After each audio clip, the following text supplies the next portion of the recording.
Shame. That's what the NFL wants, right?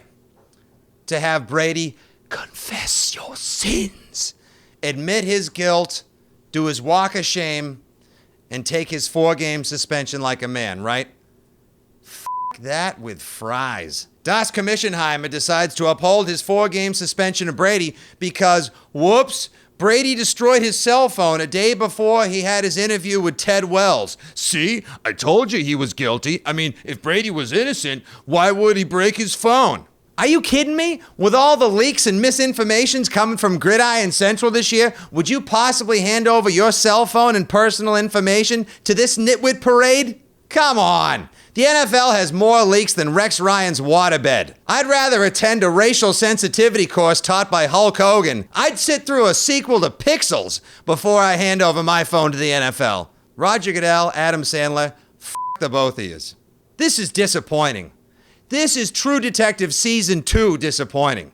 And why did this take so long? A Mexican drug lord was able to escape maximum security via an air-conditioned tunnel in the time it took Goodell to decide Brady's appeal. So much hot air over just a little allegedly lost air.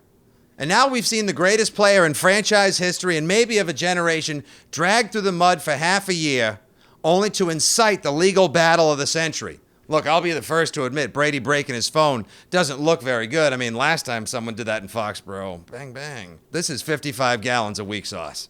And now I hope he's so fired up that Robert Kraft takes his $227 million 2014 NFL revenue share check and pisses on it like the Major League manager did to Roger Dorn's contract.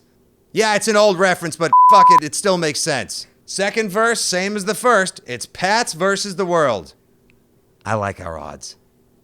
Questions? Yeah, Fitzy, Tom Brady's claimed that he destroyed this phone because it was his common practice to do this to every phone he's ever had.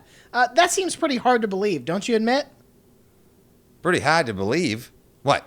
You guys don't destroy your phones on a regular basis? Come on. I do it all the time. Oops. Looks like I'm suspended the first 4 games of the season. Any others, your mothers?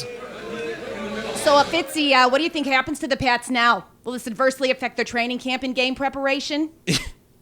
Yeah, I'm sure this is going to totally affect the Pats. Because if there's one thing that we know, it's that Bill Belichick is never prepared and is constantly caught off guard by the adversity his team faces both on and off the field. People, for the love of Zod, he could have the dead guy from Weekend at Bernie's at quarterback and the Pats are still going 11-5. Get it together, would you? All right, last one. Bueller? Yeah, regardless of the outcome of his lawsuit, guilty or not, do you think Pats fans will possibly feel different about Brady? Maybe even like him less? You guys hear that? That is the sound of millions of Pats fans not giving a shit what you think about the team or us fans. Okay, you know what? I'll admit it.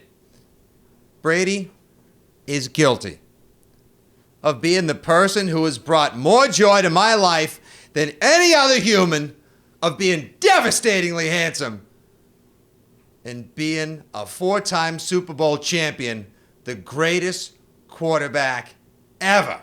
That's what Tom Brady's guilty of. All right, you know what? Like Ben and Jen, I'm done. Gonna have to use a payphone to call my mom, have her pick me up. That's what I'd do for Brady.